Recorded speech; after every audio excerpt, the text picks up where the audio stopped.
Good morning.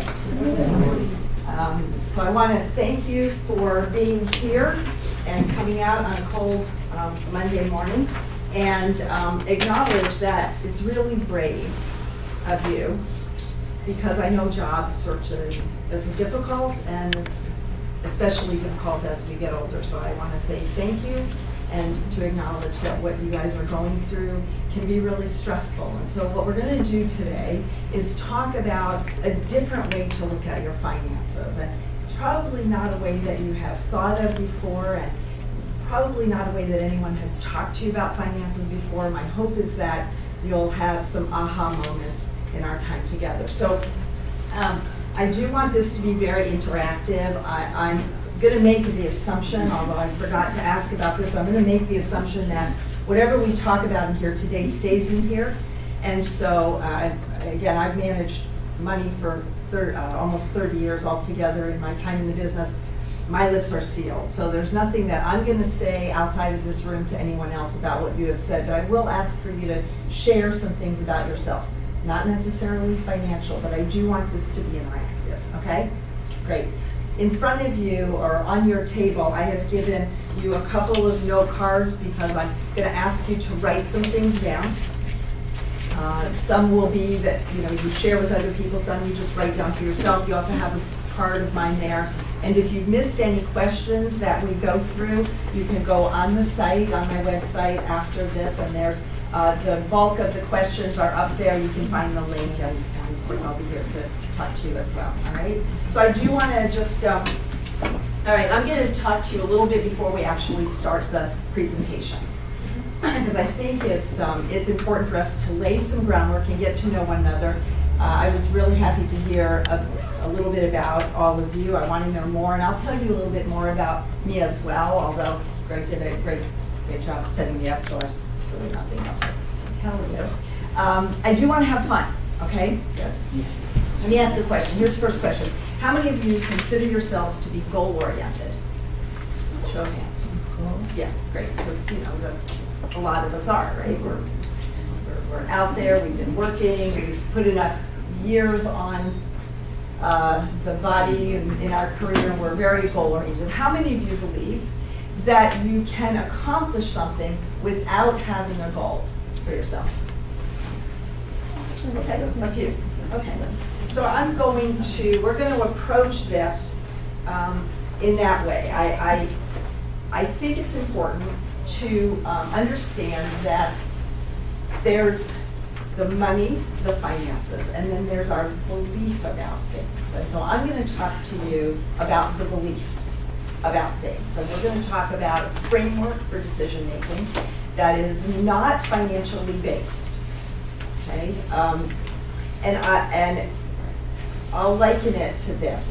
Any of you tried to be on a diet before? It's really tough, right? You're like, okay, I'm going to lose 20 pounds. And you get 4 down, or 12 down, whatever, and then you reach a plateau and you're like, I'm such a failure. I can't do this. And then it's easy to backslide. I mean, the statistics are that people do that. I'm going to save 50% of my income. And then you do that once, and you're like, oh, I can't do that anymore. And then you backslide, I'm such a failure. So we're going to approach this from a non-financial standpoint, for the most part. Okay, it's really about your beliefs. So I'm going to do a little experiment with you. And I want to just say that I can't change your financial situation today, but I can impact the way you look at it. And that's my goal, okay?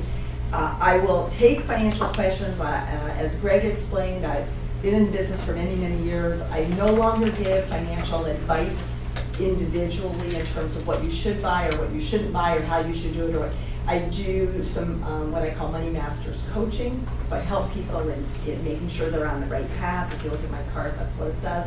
But we're not going to talk specifics. We're going to talk very general about how you handle your money and how you think about it. Fair? Any questions? Good. All right. I have a question already. Yes. You Yes. said Money Masters coaching, so Yes. you just do group coaching, Nope. One-on-one.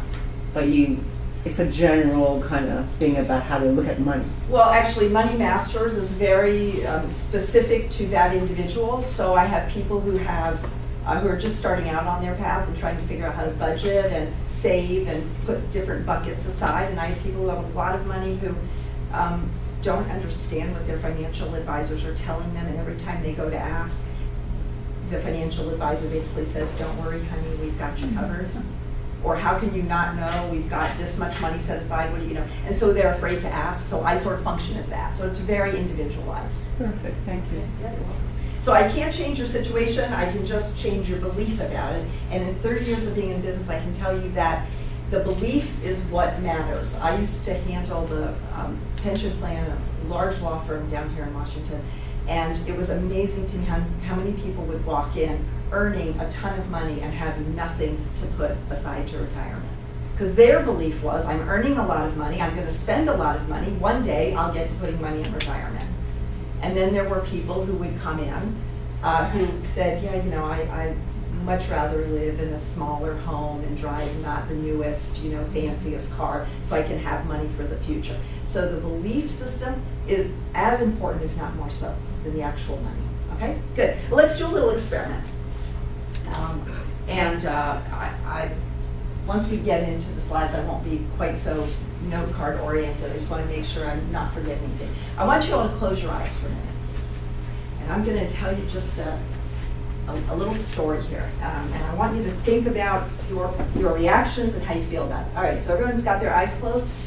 You are on a major artery here. It doesn't really matter which one because all of them get crazy at rush hour. So pick the one that's close to you, whether it's K Street or 66 or, you know, 495 or 395. You're on it and it's crazy and it's crowded and you're trying to get somewhere. And this car shows up out of nowhere, speeding and swerving from lane to lane, and everyone around them is honking and having to slam on their brakes and they're tailgating people, and it's a mess. Okay, open your eyes for a minute and someone tell me what your first thought was when you could see that car in your rearview mirror next to you. I literally thought, thank God I picked the metro. Okay, that's not fair. You need to be driving, but that's good. All right, Beth. I thought, I just hope this idiot doesn't hit me. Okay. I cannot deal with a car accident. Right, idiot, good. That was the word I was looking for, idiot. What else, someone else? Yes. I was just like, let me blast my stereo so I don't have to deal with this. I'm gonna ignore. Yeah, I'm gonna ignore it. Anyone else, like, yeah, They're so inconsiderate because we're all here waiting. right, okay. So mostly, you know, thank God it's not me, thank God I'm on the metro, I'm gonna ignore it, or oh, what an idiot, you know, inconsiderate. Close your eyes again. Now I want you to see the same car, speeding, cutting people off, tailgating, everyone having to swerve and get on their horns and get on their brakes, because in the back seat of this car is a dying child, and that's a parent who's driving that child to the hospital. Now open your eyes. Now tell me, has your attitude changed toward that car? So our stories, we all tell stories to ourselves. The story about why you're sitting in this seat right now, why you're looking for a job, why you've married the person that who you are in life. We tell stories all the time to ourselves. And it's our way of getting everything right and in sync in our world. We tell those stories. So what we're going to talk about today is changing the story. Because if we change the story, we can change the outcome. If you knew that the person that was speeding like a demon and an idiot and being inconsiderate was doing so to save a dying child, you would get out of the way. So we have the opportunity to change our story and change our relationship to things. We can change the outcome by changing the story. Does that make sense? All right, so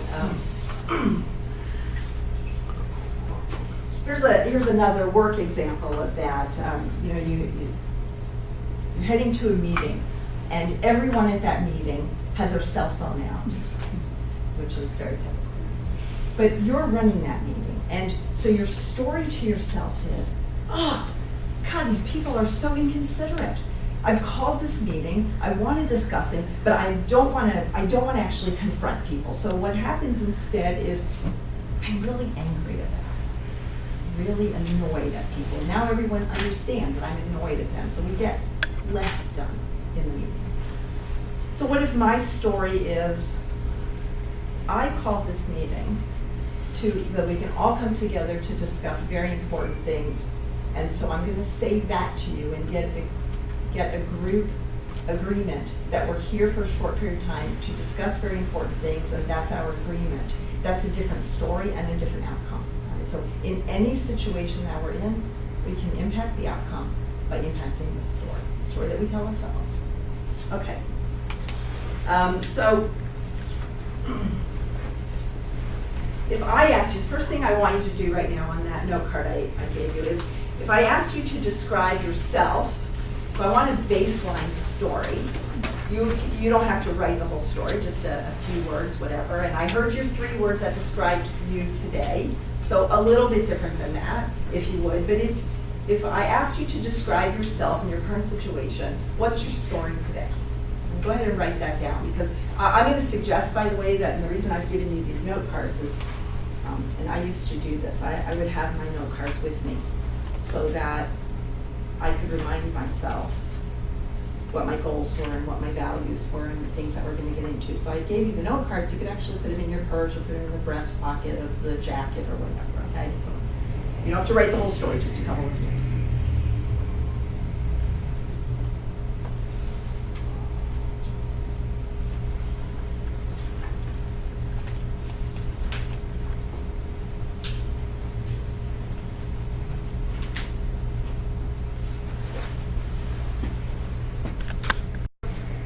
Here's a little bit about my story. Founder and principal of DSS Consulting. Been in the business and financial industry in general for close to 30 years. Obviously, I started when I was 8. And I'm a keynote and seminar speaker. I coach, and I do a little bit of writing as well. I'm also been named the managing director of an internal foundation called Secure Foundation. It's a company that's about to go public very soon, and so this is an internal foundation, and we're going to be supporting specifically organizations that support our youth, so looking at supporting the future. I'm also from this area originally, grew up just outside the Beltway on River Road. I was gone for the first time for about 6 years, and came back in 1980, and then left again in 1989, and came back just 2 years ago. So I'm delighted to be back here. I've been a single parent since my daughter, who is now 25, since she was 6, and my son, who was 7.5 at the time.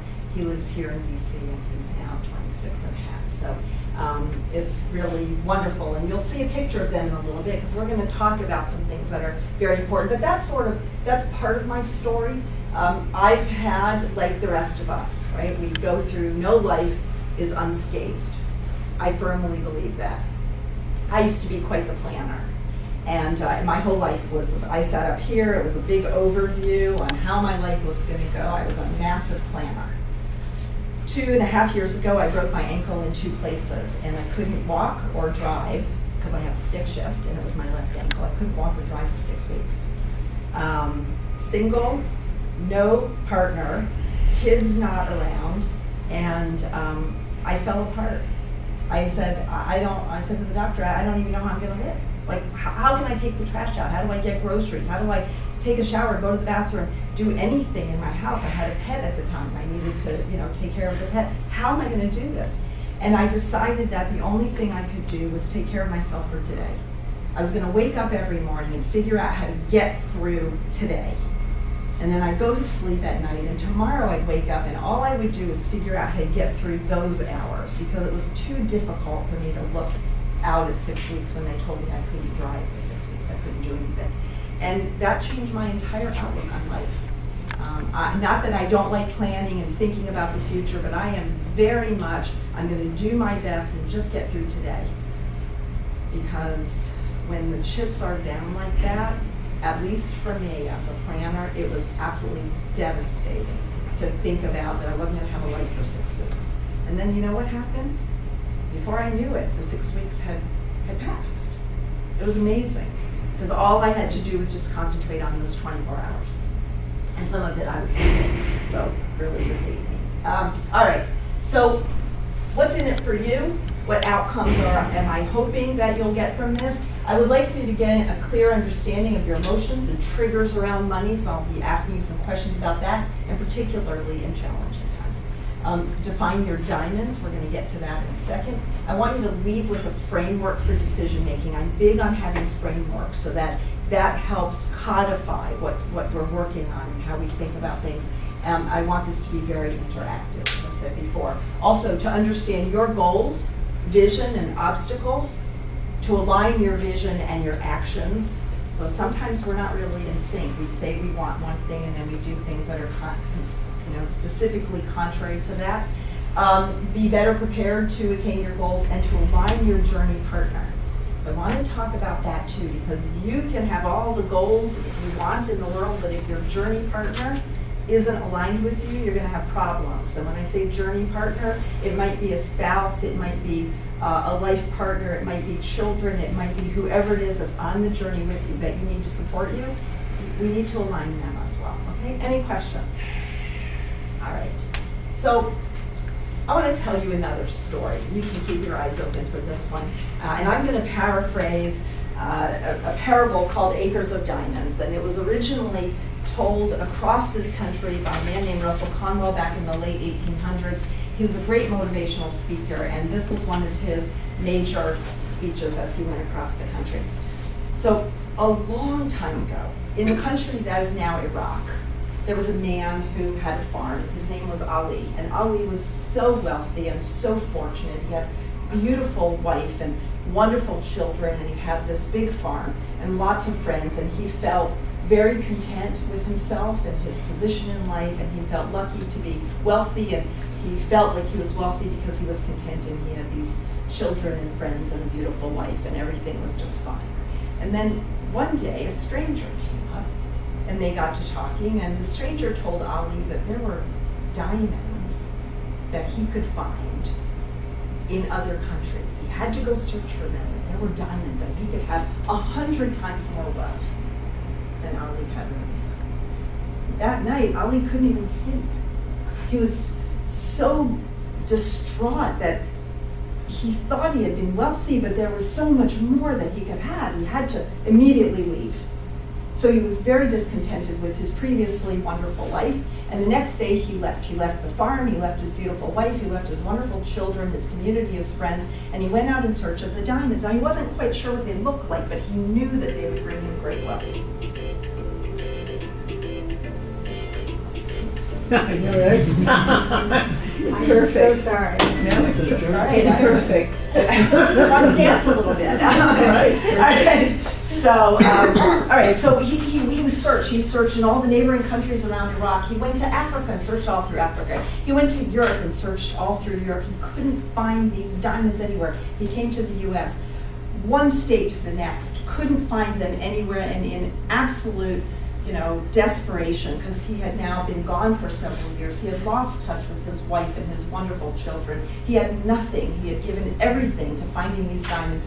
He threw himself into the Pacific Ocean and drowned. Now, meanwhile, back home, his wife and children couldn't afford to keep the farm this whole time, and so they had sold the farm. And the man who bought Ali's farm one day was walking through a stream that ran on the land, and he looked down and saw something that he thought sparkled. Well, he looked and he goes, pulled it up, and it was a diamond. And he looked a little closer, and the whole stream was filled with diamonds. And then he plowed the field, and there were acres and acres of diamonds right where Ali had been. And unfortunately, Ali didn't know what he was looking for. If he had known what he was looking for, he would have realized it was right there. And I tell you this because a lot of us are in search of something. We're not really sure what it looks like. So we won't know when we find it if we don't actually think about what that looks like. We can go searching our whole lives. Maybe it's already at home. So I encourage you to think about what your diamonds are. What moves you? What is your soul? What absolutely moves you every day to get up and do that day the best you can do, right? Best you can do that day. Write down what those diamonds are for you, please.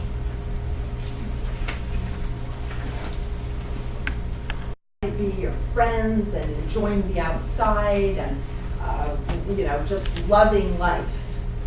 Maybe your diamonds are like this. This is Hubbard Glacier, and in Alaska, maybe travel is what moves you and is part of your core. Or it might be this. These are my diamonds. My son and daughter, those are my diamonds. They don't look anything like me, unfortunately. All right, everyone have diamonds written down? Okay. So let's talk now about this framework, and we're going to spend a lot of time talking about this, obviously. But I say taming the illusion because, again, I think for a lot of us it's an illusion, and it's really tough here in DC. Because there's a lot of wealth here. There's a lot of very goal-oriented people here. And we buy into that if I have this job, I have to have that car, this house, and I have to do this. And maybe that's not really what drives us. Maybe that's not really our value system. It's just everyone else's value system. And so we think that we need that. Real quick story about that. Years ago, I told my son before he graduated I was going to give him my old car and I was going to get a new car. And then my car started having problems. And so I thought, well, if I give this car to a 21-year-old kid, not only am I still going to be paying all the bills when it breaks down, it's going to be stranding my kid. So I got rid of the old car, and I said to my son, I'm buying you a brand new car. It's a little stripped down, it actually has a key that you have to turn, like no key fob, no fingerprint thing. And then, so he said, oh, Ma, thank you so much. So I drive down here. I was living in Delaware at the time. I drive down here. I show him the car. He's like, oh, Ma, I love the car. But I can't afford to park it or insure it. And I said, yeah, well, that's the trade-off here. You're only going to get the car when you can afford those things. He goes, I can't yet. So, so then he gets his first job and he goes, oh, Ma, I'm at the Metro. I live by the Metro. I work by the Metro. I don't need the car. So I said, well, all right, I'm just going to keep driving your car until you need it. So I still drive this teensy little, it's like a tin can. And I go places and then I walk to my car. I've been actually out with friends and there's my car and a Mercedes sitting right next to it and someone goes, ooh, nice car. And I'm like, yeah, that's not mine. That's my car. They're like, that's your car? Yeah, it's really funny. It has 4 wheels and a steering wheel. And I put gas in it, it gets me where I need to go. Every single time, which is, so does that car, except for that car was 10 times more than this car. So it's very interesting. In this place, we live with all of these outside, right, expectations. So I say taming the illusion because it's really what's important to us. That is really important here. Okay. So this is what we're going to talk about in shaping the framework. We're going to talk about vision, life goals, financial needs, new realities, selling the vision, and then living the vision. Because this is, I think, the framework that every single time we have a question about what's important or what should we do or how should we spend, this is what we're going to go back to, okay? And then I'll show it to you in a different way. And I will make some of this available online as well, so you can go back and capture some of this so you don't have to take all the notes. All right, vision. What do you want? I've asked you to describe sort of where you are right now, and then I've asked you to write down some of your diamonds. But what is it that you want? How do you see yourself? Again, you don't have to tell me right now, but you should be thinking about that. What's standing in your way? How will you address this? These are questions for you to think about, right? What I want is to have, for instance, what I want is to have a comfortable, next 20 years, 30 years, God willing, right? How do I see myself? I see myself as relaxed and active, active in my community, relaxed with myself. What's standing in my way? Well, I don't have enough money to do that right yet. How will I address this? I have to work. I've got to have a side hustle. Whatever, I have to spend less. Whatever it is, that's sort of how I want you to think about this. What's your vision? And How many of you have thought like this before? Okay, good. So we've gotten this first thing. Life goals. What's on your life bucket list? Write down something that's on your bucket list. Does that make?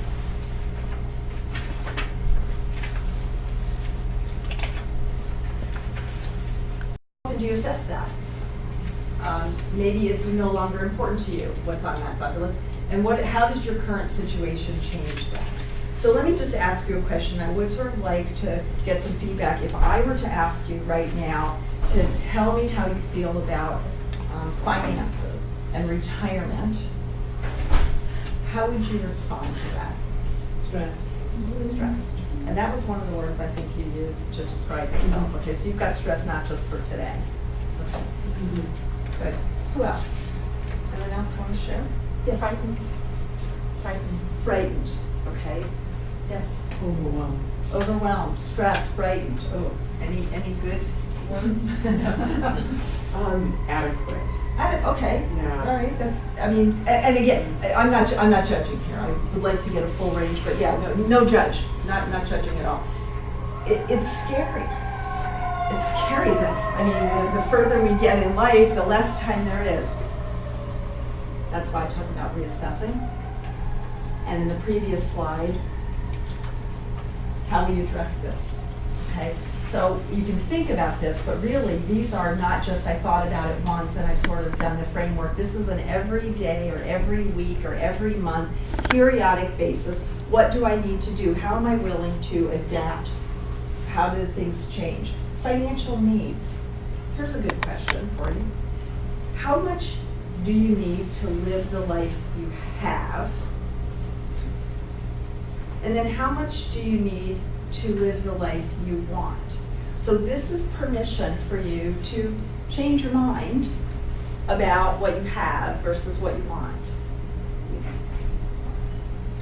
I'm giving you permission to change it. You can change it smaller or bigger, it doesn't matter to me. But I think that if we're going to build a framework, you need to be clear about what it is you want, not necessarily what you have, because what you have and what you want may be two different things. If what you want is what you have, that's great, but I'm giving you permission to change that. And then think about where's the opportunity? Where's the opportunity there? Let me give you, again, a quick example.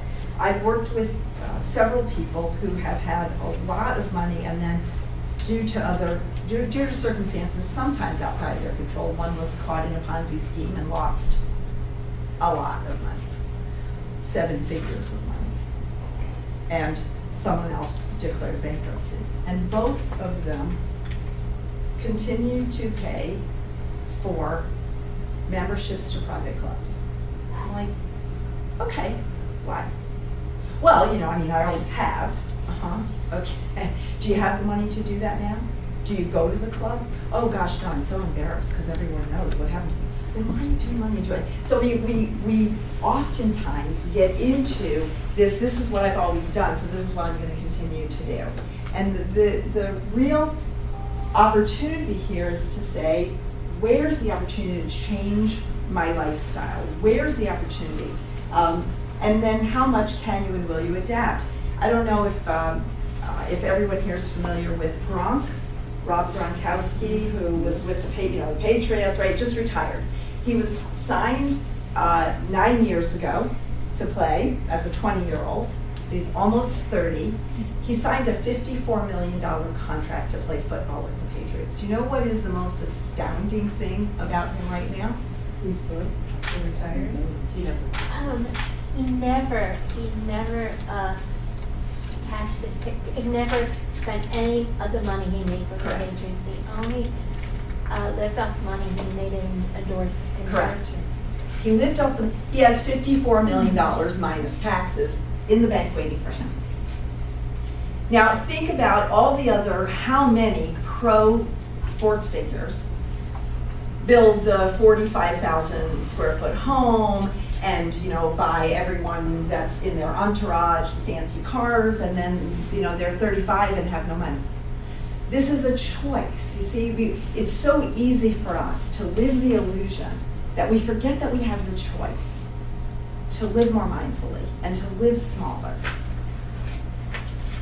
Jim, you're giving me that look. I know that you're wondering, and so you got to align your spouse. You got to align the journey partner. That's why it's important, though, because we can say, "Oh, yes, of course, I can do that, or I'd like to do that," but our journey partner might not agree with us. So that's a very important part of this. But that Gronk's story about saving that is similar to. Jay Leno? Thank you. I couldn't think of his name. Jay Leno, same thing. All those years that he was the host of The Tonight Show, never spent any of the money that he earned from that gig. Only spent money that he made from doing the stand-up comedy. So again, now he had plenty of money. I mean, no, he wasn't living like, a pauper. Gronk, on the other hand, says very happily that he lives what he considers, what he calls the broke life. He says, "I still wear the same jeans that I had in high school." And that's his choice, which I think is astounding. Imagine, you're 54 million minus taxes sitting in the bank, and you're not even heading out to Gap to spend $80 on a pair of jeans.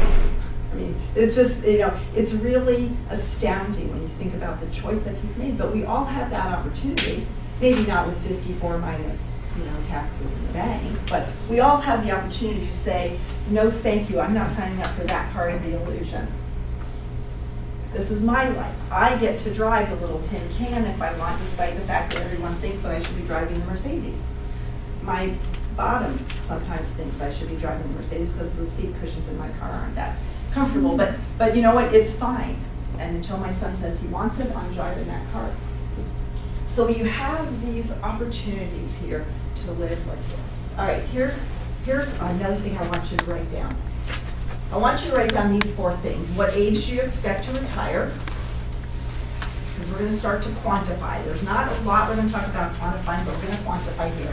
What age do you expect to retire? What age do you expect to die?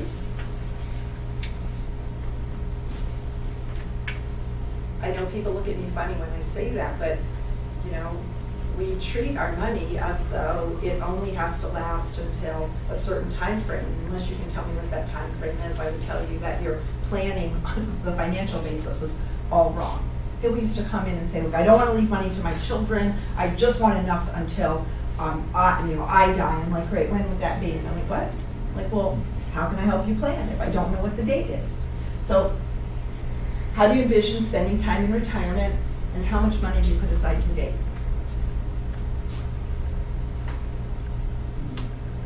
I'm not going to ask, but you need to begin to, you need to continue. I'm not saying begin, because I know you have already been thinking about this. It's why you get a little stressed and nervous and anxious about it.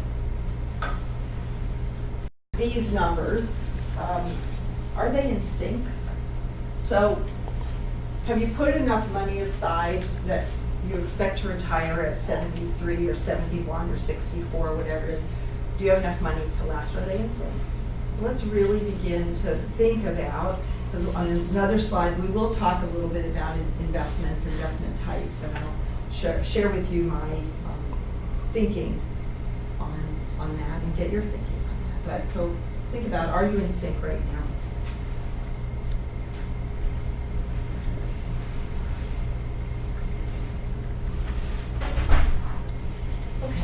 So there are new realities for you right? The first thing that you need to do is acknowledge where you are and understand that it's never too late to start to be on the path that you want to be on. It really isn't. What changes when you're later on the path? What changes? Time. Time. So in a real world sense, time equals Money.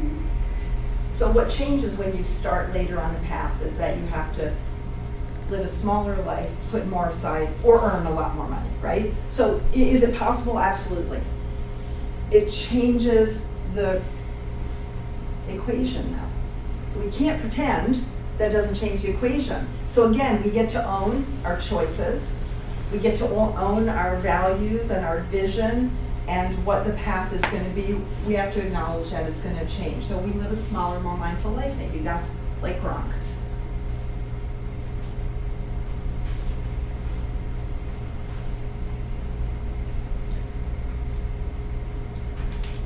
Here's another. I want you to write this down. Where, because this is really important. Where do you feel most vulnerable? Financially, where do you feel you're most vulnerable? Or feel most vulnerable? And then, is that a reality or is it a financial fear? So here's the, let me put this another way.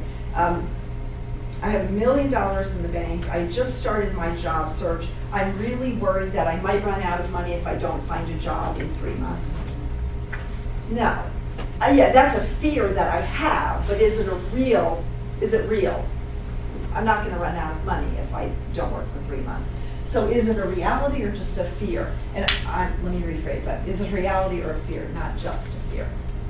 Fears are very valid, but let's begin to separate the actual reality from the fear itself, because we can do something. We can take steps to combat the fear and steps to create, change the reality. And that's why I asked you before to write down how much you had set aside. So we can actually look and see, is this a reality for me, or is this a fear that I have that maybe I can reframe the way I'm looking at this? Again, what's most important to you?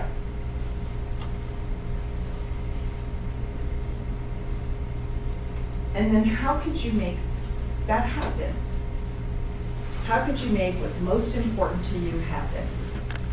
What do you need to do? Do you change how you have invested, how you're working, what you're working, how you're spending? There's 2 components to any, and by the way, if you need more note cards there, I know they're on other seats. Be sure to take whatever you need. There are at least 2 sides to changing your financial situation, right?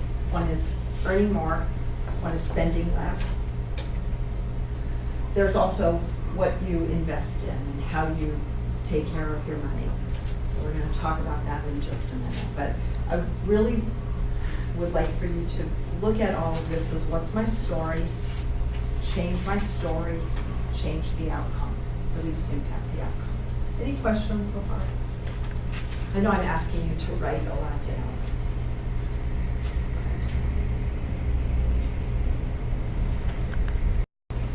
About your financial situation. I heard fear, scared, uncertain, unsettled, and it was like, okay. Again, going back to looking at the, like, we're trying to lose weight. Whenever we have a number attached to something, it's very easy to win or lose, succeed or fail.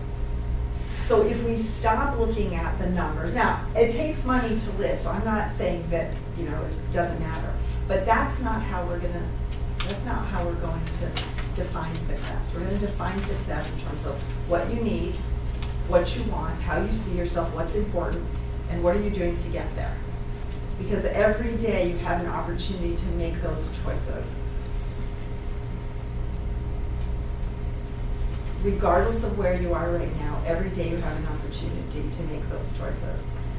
There was a period in my life where, as a single parent, I was not spending money. It was all for my kids. And so one of the things that I did was I used to tease myself by walking into a store and then walking out without buying anything. And I did that for about 6 months. And you know what happened after that? I didn't care. It was like being on a diet and constantly teasing yourself with chocolate, and then after a while, if you don't have it, you lose the taste for it. We have an opportunity every day to make choices. Sometimes they're big choices, sometimes they're small choices, but we have that opportunity to do that. All right, so here's the current model of financial wellness. You need to have an emergency fund. You've participated in your 401k or 403b, depending on whether you're public or private. you funded your IRA, you funded enough to take advantage of all the tax laws, so, you know, you've maxed out on everything, right? That's been $35,000 or so, depending on age, in terms of what you've been putting in if you've been maxing things out every year. You've used stocks, bonds, mutual funds, ETFs per a predetermined age risk model. That's what we've all been doing. That's what we've been told to do. That's the path that we've been on. Right? Is everyone on that path? No. Questions then about this, because I want to talk about this model and what the inherent weaknesses are in this model. So if you've been on it and you've got some weaknesses, or you see some, or you haven't been on it, tell me. I want some feedback here. Beth. The number one weakness is the assumption is that the person is earning enough money to put aside money in the 401 or 403 from the IRA, and putting money aside for an emergency fund assumes that you never have an emergency. What if you had an emergency and you cleaned out the emergency fund and it went down to, you know, say, $5? And now you have a new job and it doesn't pay enough to fund all of those things and do the emergency fund. Short of like committing a crime or winning the lotto, there's no way you can, it's very difficult to get back on that model. It is. That's just the savings model, that's not the income or the expense model. Correct. Yeah, sorry. So- Yeah. This is like what you're doing with the money, not earning. Yes. There are a lot of people that get a steady income and you have a certain paycheck, but there are some jobs, and I've had that a lot of my life, where my income is in flux. Sometimes it's, Okay. sometimes it's low and sometimes you prosper, and it's really hard to budget if your income is not steady, because you never know. I've always tried to go on the lowest side. Okay. That is a huge issue. So budgeting is an issue, earning consistent. Right. Okay. Done. There's no consideration for what's important to you in your life. That to me is the biggest downside here. People say, this is what they say. This is what they tell me I'm supposed to be doing. This is what, does this give you a good retirement when you stop working? Yes, it can, but that's not the experience that we have. So we look at this and we say, I'm such a failure, I'm not doing this. Now, I would suggest, Beth, and I'm sorry, I don't know your name and you're not close enough for me to Regina. see it. Okay, Regina. So additional income, changing, where we live, what we do. I mean, those are options for short term or for long term, because there's only so many moving parts to a financial plan. And again, you get to own that, you get to choose it. But yes, in this plan, to me, the biggest weakness here is that there's no accounting for what's important to you. We mindlessly, and then especially down here with this predetermined age risk model, we don't even understand what that is. It's just that those are my choices in the 401k, and so that's what I'm supposed to be doing. There's a disconnect between who we are, what's important, and what we're doing with our money. And as I said before, once you put everything on dollars and cents, very easy to be a failure at it. Once you're a failure at it, it's very difficult to feel good about it and get back on track and have that mindset where you're able to put money away and you're able to do that because you don't see a reason. I'm already a failure. Why would I bother? Yes. Okay, I just realized something. I'm trying to be that cool word we're using lately, mindful of what's going on. Yes. And I realized, right, as you were talking, I totally tuned out, right? Why did I do that? Because there's too much stuff like going at the same time, right? The same way I tuned out, and I said I tuned out that accident. I did that a lot in my life with the car, yeah. And there's all these distractions. There's like way too much stuff about money on this thing. So I totally tuned out. And so I think that part of the situation with money and everything that's happening is that when it becomes overwhelming, I want something really simple, like 1, 2, 3, boom. Start with that. And just like the same thing you were saying about you when you broke your ankle and you were like, I can't do it the whole day and the whole year. I just have to go day at a time. Mm-hmm. And I think that's what happens, like in life, to be like, whatever that means to you when I said that, but all of a sudden it all came to me. I was like, boom, this is what happens when it gets to be too complicated. You kind of, with me anyway, Yeah. I don't try to get overwhelmed by it. I just say, okay, I'm leaving that, skip it. Remember this, I said this morning, skip it. I'm like, okay, there's too much stuff going on, too much static, too much crap. Just go for what's important and keep it moving. And that's a very, I mean, these are all great comments, and I appreciate people that are, I appreciate everyone that's here. I appreciate the people who are willing to share as well, because it, lets us talk and hear someone else's viewpoint on this. It is amazing to me how we actually drop kick kids, young adults, into a world where they know nothing about financial literacy, and then we're supposed to somehow transform ourselves into adults that have mastery of this when, there are a lot of people walking around that believe an IRA is something that you buy at the bank. Because that's how it was first set up, is that the banks had IRAs and people thought, well, I bought my IRA. An IRA is like a saucepan. You can put lots in there. You put chocolate in there, you can put chicken soup in there, you can put vegetables in there. An IRA is just a saucepan. But it's amazing to me how many adults still walk around saying, yeah, I bought my IRA. Okay. So that IRA at the bank that you just bought, that's probably paying half of 1% right now. That's what you just bought. So we don't, there's such a disconnect. And there's a disconnect, as John said, in terms of what's important to you, so that it's difficult to find the ways to sacrifice to get a financial future that is more robust, when we don't have the understanding about why it's important. If you knew that your family was going to go away if you didn't do all you could to put money aside, that would give you a very different reason and rationale to spend differently. If it was just, well, it's less money on my statement. So we have to connect what's important to us and what our story is, why these things are important to actually get there. So let's, and again, this is just about what you're actually doing with your money.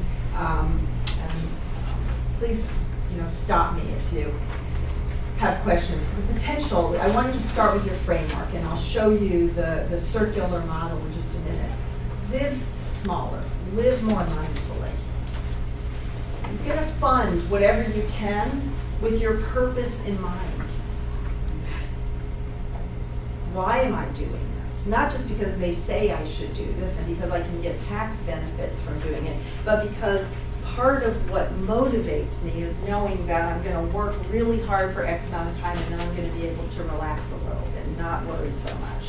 So that's going to motivate me a little bit to do it, not just because someone said I should. We're going to use our stocks and bonds and mutual funds, ETFs. Everyone know what ETF is? No, the exchange traded fund. It's like a mutual fund, but it is priced a little differently. It functions a little. Everyone know what a mutual fund is? Yeah. Okay. I went to talk to someone not too long ago and was reminded of how, and the reason that you don't see the age funds on here. How many of you have used age funds before? That's a big part of 401k. 401k, 403b, listen, Jen, here's what you need to do. When you get to be 50, you need to put your money into the age fund that matures at a certain time. You know what that fund looks like when you actually open it up and start to look at it?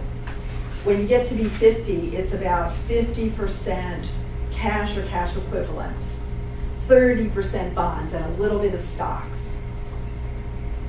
Well, when you retire, you don't need all your money at once. So why wouldn't your money continue to work for you? Which is why ETFs are good for longer, or have what you need for the next 4 or 5 years, keep the rest of it in the long term. Long-term, stocks, mutual funds, ETFs, anything that has a growth component. We bought into the, oh, well, when I get to be 60 and I'm gonna think about retirement, I should change everything into being very safe. Well, why? Are you dying at 62? I hope not. I've already missed the cutoff on that, so I'm hoping that I get another 20 or 30 years. Seriously, I would like to think that I have lots of years left. But we somehow buy into this, that with the money that we put aside, we need to get very conservative all of a sudden. I don't need all my money when I'm retired. So all of it should be working for me. We should, again, think in terms of what it is we want, not what everyone is telling us to do, because that's, that's a great line. But those age-related funds, that's a great marketing ploy. And now every retirement account has that as the largest part of their retirement account. When you look at, because I look at for clients all the time, tell me what your choices are in your 401k. I'll help you think about what's important to you, and then you can make those selections based on that. And I look at a big company's 401k, and out of a dozen or more options, over half of them are age-related funds. Why? Because the marketing, like you said. Yeah, I mean, yes, that was a rhetorical question. Thanks, John. Yeah, but why are we buy into that? What's important to you? What's your story? Part of your story might be, I'm going to get more comfortable with my investments. That's important to me. I want to take ownership of that. I mean, that might be part of your story, I don't know. But so we start with the end in mind, and we use the framework. Selling the vision. Who's on your life journey with you? Who's that journey partner? Does your vision represent a change from the status quo? See, that was where Jim was giving me the stink eye before. He's like, yeah, Ilene, I hear you, but I'm not sure my wife is buying into that. We had that conversation before the class started. She had a nightmare. Can I share this? Sure.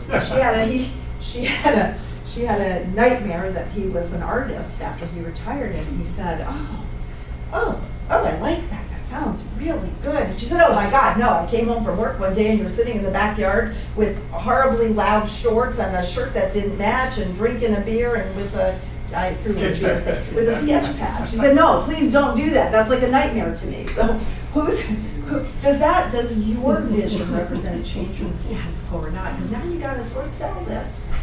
It's up to you to sell this. You're doing the work on what's important to you and what your diamonds are and what your goals and what your emotions are with money and is it a real fear or is it a financial fear? I mean, is it a reality or is it a financial fear? Are they sold? Why? Why are you making this change and how are we going to do it? Those are the 2 questions that they're going to need. Honey, I'm thinking that we should sell the house and downsize to something smaller. Why? Because it's important for me that we have a more robust future. We're not on that path to doing it right now. We talked about all these things that are on the bucket list. The way for us to accomplish that is to begin to spend less money. Oh, okay. That's a different story than, I'm tired of this big house, we're selling the house.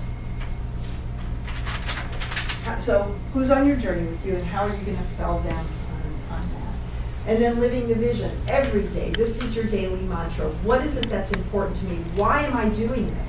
Why am I out here working? Are you just out here working so you can earn that paycheck?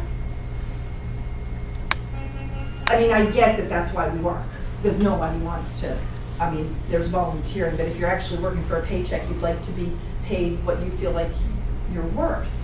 But that's not really why we're working, right? Hopefully, we're not living to work. We've gotten to the point where we can actually work to live. So every decision that is on this framework of how do I make the decisions? What's important to me? How do I make the decisions? Every single day, think about all the spending opportunities that you have. Oh, we've got to maintain that club membership. Do we go? No, but we should, just in case. When was the last time we were there? Well, 8 months ago, but just in case we should have it. No, we don't need that. I mean, again, you get to own it. But then refine as needed. So if you keep thinking everything through the lens of what's important to me, what are my visions, what are my values, what are my goals, what do I want to accomplish, who am I, what are my diamonds, then you can, every time there's a spending decision, you get to say that doesn't really fit my framework. And as long as you have your partner on board with you, then you can both make those decisions together. Any questions? Yes. So I'm going to be transparent and reveal my decade here, 60s. So question is, and my folks are still alive, I've kind of watched them dealing with finances through time. They're not like Leno or Gronk. They didn't get that kind of income, but they were very conservative and invested wisely. Mm-hmm. I have not.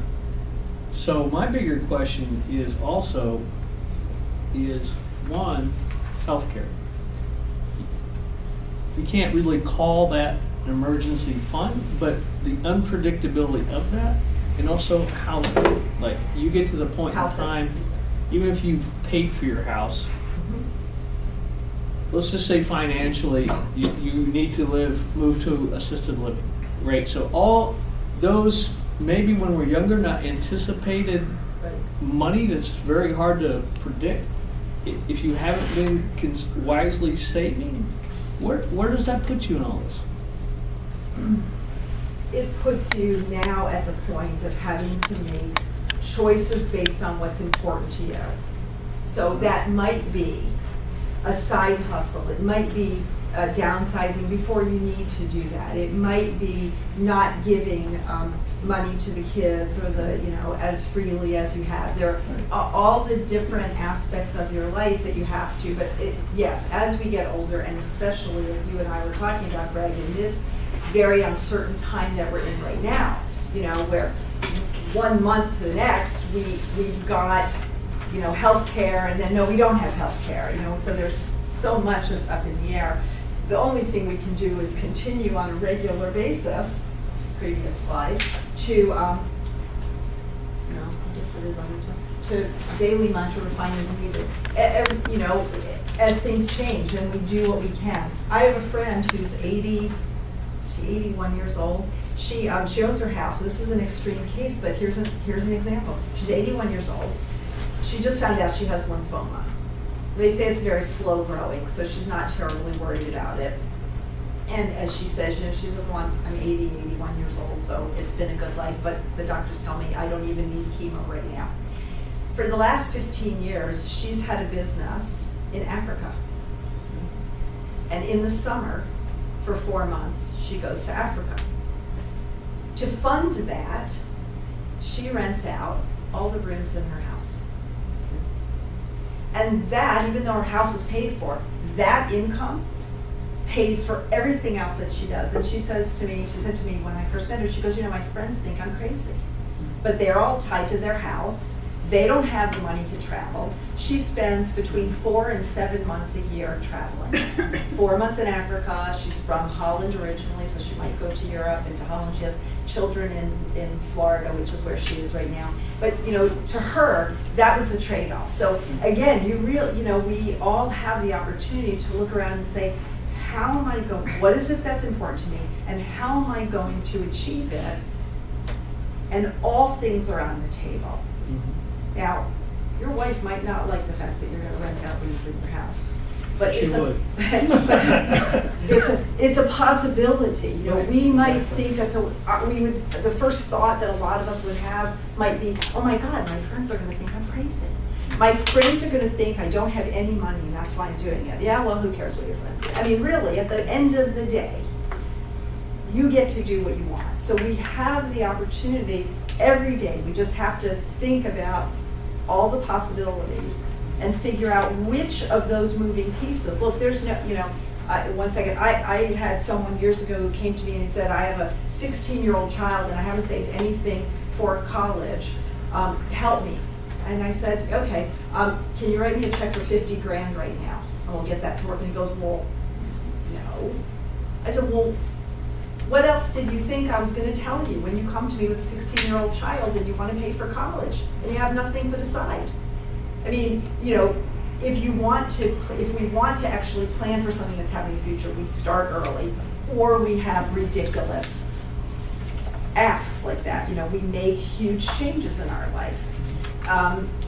The health care and the housing, the long-term care insurance, what happens to our bodies? Are we going to need to spend a lot to have a home health, person, or are we going to, hopefully, I say, I just want to drop dead one day.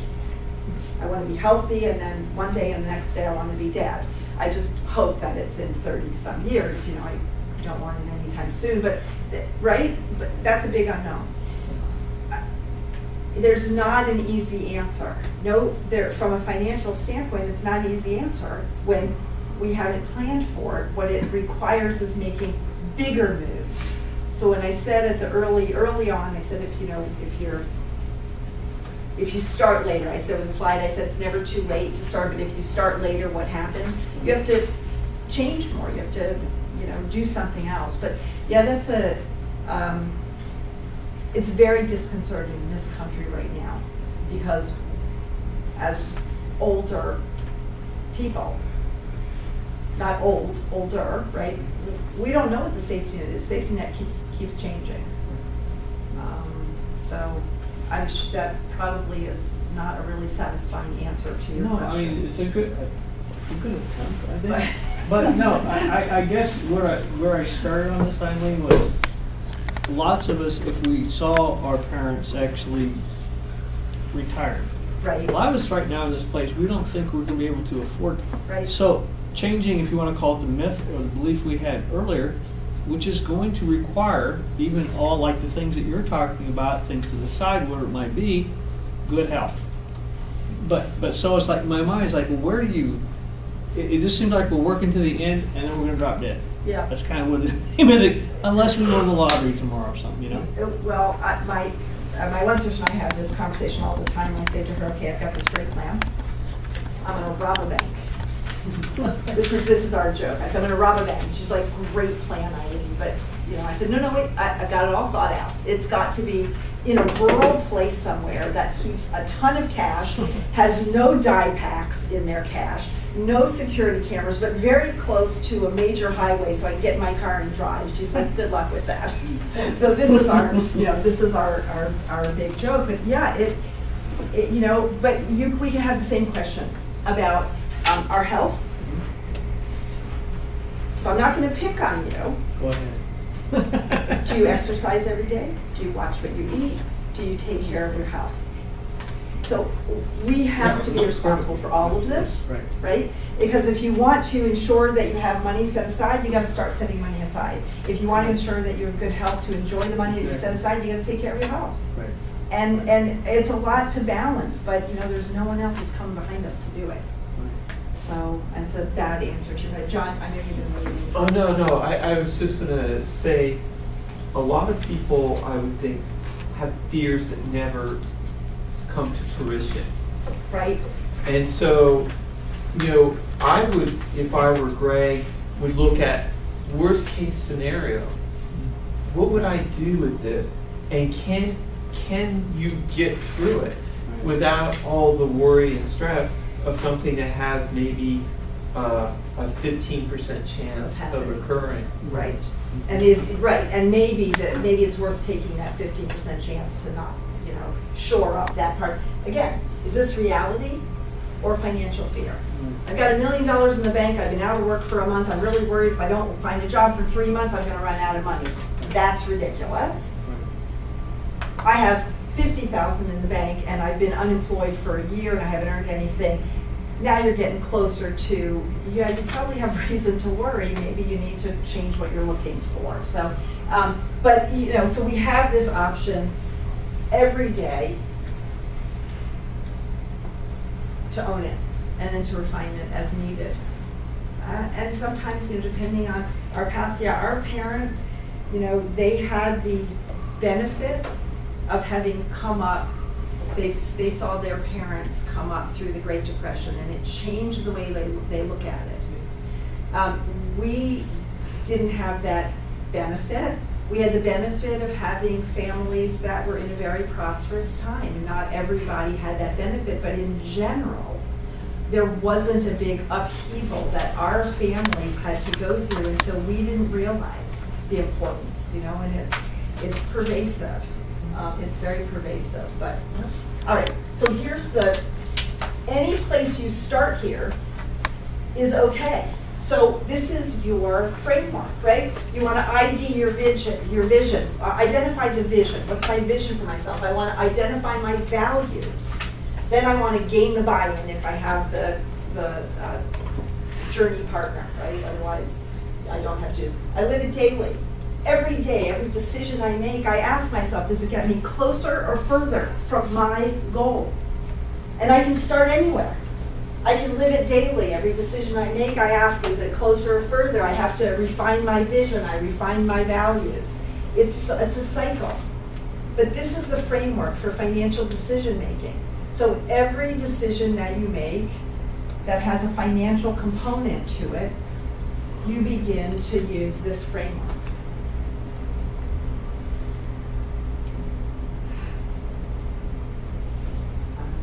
I had friends that said to me last year before the holidays, "Hey, Ilene, we're all getting together. We're going to go have brunch.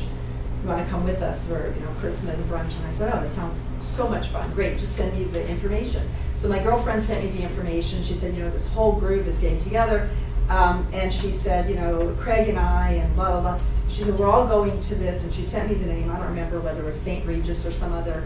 So I said, "Oh, okay, thanks." And I pulled up the menu and realized that for the Christmas brunch, it was $95. I don't eat that much food. I can drink that much, but I wasn't interested in it. I'm like, what, that's just ridiculous. That's not aligned with my goals of not overeating and overspending for what the experience is. I can see these friends and not drop $95 and not sit there and be uncomfortable and that was my choice. And I said, you know what, I'm going to take a pass on this. It was so not aligned. A lot of fun, but I was going to sit there and eat it because I have no self-control.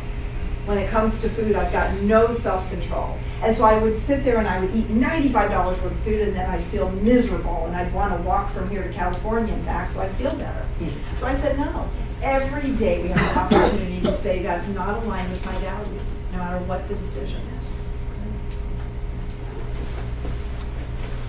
I want to summarize. The goals that are non-monetary are more useful in building a decision-making framework, because the goals that are strictly monetary, again, remember, it's very easy to say, I'm a success or a failure. And neither of those words helps build a framework for our lives. I don't want to wake up every morning and think I'm a failure because I didn't save enough money today.